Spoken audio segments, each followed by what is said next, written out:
This episode of Simple Civics Greenville County was made possible by support from Beth and Mike Andrews, supporting civic engagement from all of our community's residents, and Upstate Warrior Solution, a community based nonprofit organization serving warriors and their families in the upstate of South Carolina, and Live Well Greenville, bridging access to healthy eating and active living since 2011. On Tuesday, June 11th, South Carolina holds its statewide primary elections. I'm Katie Smith with Greater Good Greenville, and over the next several weeks, we are pleased to bring you interviews with most of the candidates in contested primary races for South Carolina House and Senate. On this episode, we feature South Carolina House District 25 candidate incumbent Wendell Jones. This race, which is the Democratic primary, also features candidate Bruce Wilson, but he did not respond to our multiple invitations to participate. But first, a quick primer on why primaries are so important. The statewide primaries are when political parties choose their candidates to be on the ballot in the general election on November 5th, when we will also vote for president. This primary on June 11th will be for important offices like state legislature, which discusses things such as roads and bridges, education, taxes, abortion, and guns, our county sheriff, and our county council, which considers issues such as zoning, roads, public safety, and more. In the Greenville County area, we have 37 offices across the county that will be on primary ballots. For almost half of those, only one party had candidates that registered to run, meaning that practically speaking, the June 11th primary is the election. In South Carolina, we don't register to vote by party, and all primaries are open, meaning that you are free to vote either the Republican or Democratic primary ballot. Of course, there are other parties, but they do not have a primary in our state. We did an episode that explains how this works, and we'll link it in the show notes for you.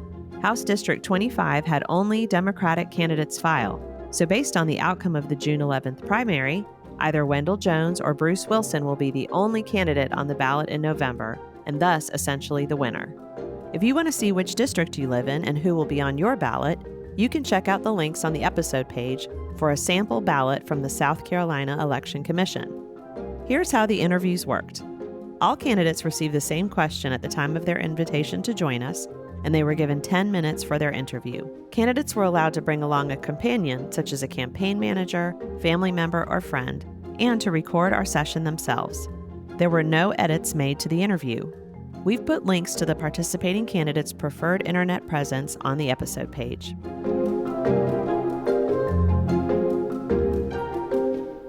And now, Wendell Jones. I'm pleased to be joined by Wendell Jones, who is running for re-election for South Carolina House of Representatives District 25. Thanks so much for joining us today. Hey, Katie, thank you so much for having me.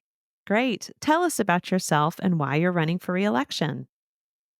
Well, Katie, I think I turned 53 this year, so I think all of my little paths in life have kind of merged together to be at this place. I think life has made me well-rounded and suitable for this time to be a politician.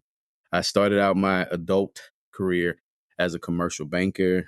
I've also left banking and became an entrepreneur, and I'm also a pastor. So all of those things work well for what I think we face right now politically. Um, Again, being a commercial banker made me appreciate capitalism and made me become incredibly knowledgeable about our economy and how the economy really, really works. As an entrepreneur, it took me out of theory into reality to see what our small businesses really go through. But it's made me very sensitive to our small businesses, and I know how much they serve our communities and that they are the backbone of our community. Right now in South Carolina, almost one out of every two persons is employed by a small business.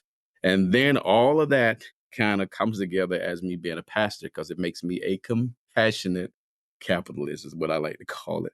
It makes sure that I'm mindful of the needs of the people and that I approach this with empathy and with sympathy and with compassion, that people aren't just widgets and things that we can move around on a board, but that every decision we make is going to impact somebody's life. So I've tried to pull all of that together and roll that into the politician that I am today. Thank you. What do you believe are the biggest issues facing your district and the state? Katie, the biggest issue is affordability. And that normally starts, I believe it starts with housing, because from a housing standpoint, then we have a ripple effect, and that begins to impact several other areas, several other expenses in the lives of South Carolinians. So many people right now are spending well above the recommended 30% of their monthly income on housing. And we've seen, we're we're we're blessed here in South Carolina, but it's a two-edged sword. We're blessed by having so many people interested in our state, and so many people wanting to come here, and so many people wanting to invest here. And so we are experiencing some incredible growth, and we are projecting even more growth in the coming years. But taking note of my old economics class back at Warford College, old supply and demand is at work, and so we have this huge demand and limited supply, which has driven up the prices of our houses. I read somewhere the other day, Katie, from 2010, the cost of a home here in Greenville has gone up 74%, while wages have only gone up 54%. So that is a significant gap. So it's making it more pressing for all people. And what's interesting, and one of the things that we've got to convey to everybody here, that this pressure, this tension where affordability lies, is not a Black issue, a white issue, a Hispanic issue. It is an income issue. And so it's impacting everybody. And so we've got to figure out some things there. And especially in the housing area, I've tried to be very creative with the bills that I have proposed to try to deal with the housing issue right now, because it is a pressing issue right now. I've done some things in terms of with religious institutions and allowing them to work with developers, and the property still remains tax exempt, which allows us to kind of circumvent some of the bureaucracy and red tape you have to go through when you're trying to apply for low income housing tax credits. And the reason I did that, Katie, is that we need speed. We've got to move dirt. We've got to move dirt quickly. And that could be a way we can do that.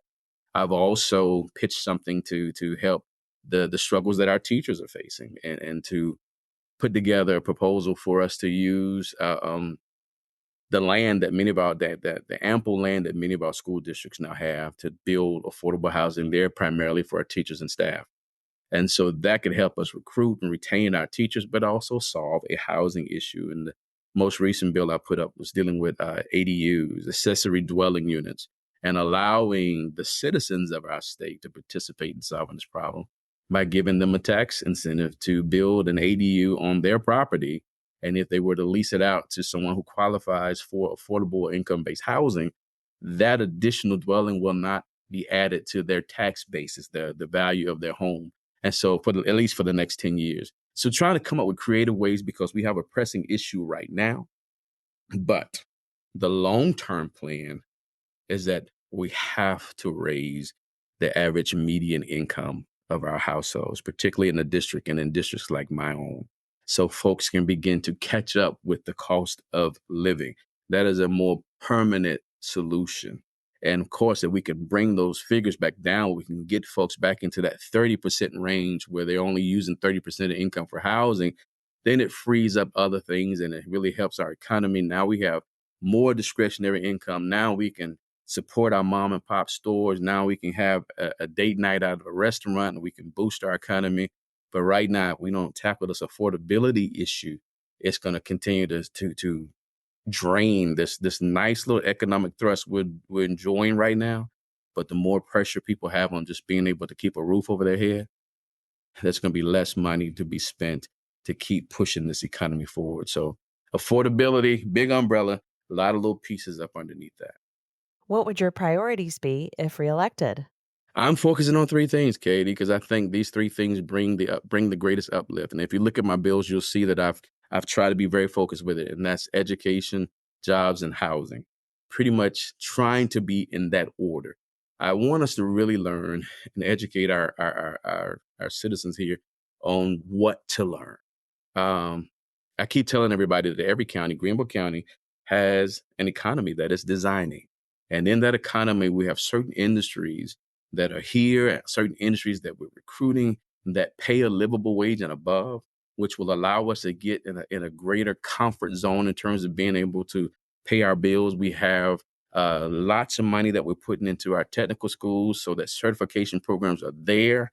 I want to make sure that our citizens know what to learn in order to live comfortably in Greenville. And so that's going to be something that we talk to our young people about. But Katie, we also got to have that conversation with our existing working adults.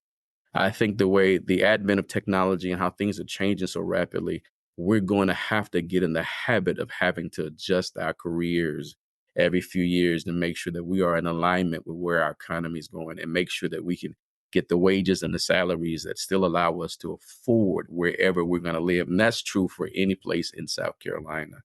And so that's where the education piece comes in, and it naturally segues into jobs. Get the right kind of certification, right kind of education for the kind of industries that we have here in South Carolina. And so now we get the right kind of jobs. Everybody's focused on workforce development right now. Our state is trying to push forth this Ascend 60 by 30 to have 60% of our folks with a minimum of a certification by 2030. And so my approach is in alignment with all of that. And also my bills and the provisos that I pitched in these first 2 years are in alignment with that to make sure that we're putting resources in the hands of our citizens so they can go back to school, change careers, find that place, find that career that's going to give them what they need to bring down their housing pressure, to allow them to afford their first home, to allow them to buy the things their kids need, to buy groceries on a regular basis, all that good stuff that makes an economy stable. And so from that point, once you get there, then the housing issue, Katie, I believe it solves itself once we raise the median average income. Thank you. We have another minute left. Is there anything else you'd like to share with listeners? Well, I think it's going to be incumbent upon us to figure out how to work together. I know right now in this political climate, there are deep lines sometimes drawn in the sand. But I'll tell you what, people ask me oftentimes, they'll say, what was the most surprising thing to you at the State House? I said, really just how congenial people are. People are very sensible one-on-one. Sometimes that changes when the lights and cameras are on, but it left me hopeful. And I've been able to build some good relationships down there, good relationship with the speaker, good relationships with my colleagues on the other side of the aisle. I've earned the trust of my own party. They put me in position to be the whip this year. And so I think the foundation has been laid to put me in a position to really be able to get some things done for not just my district, but for my county and ultimately for the state. I am still very hopeful about the future of South Carolina and the fact that everybody will have the opportunity to participate in its growth and its success. Well, thank you so much for joining us, and thank you so much for your willingness to continue to serve. It's my pleasure. It truly is. Simple Civics Greenville County is a project of Greater Good Greenville. Greater Good Greenville was catalyzed by the merger of the Nonprofit Alliance and the Greenville Partnership for Philanthropy. You can learn more on our website at greatergoodgreenville.org.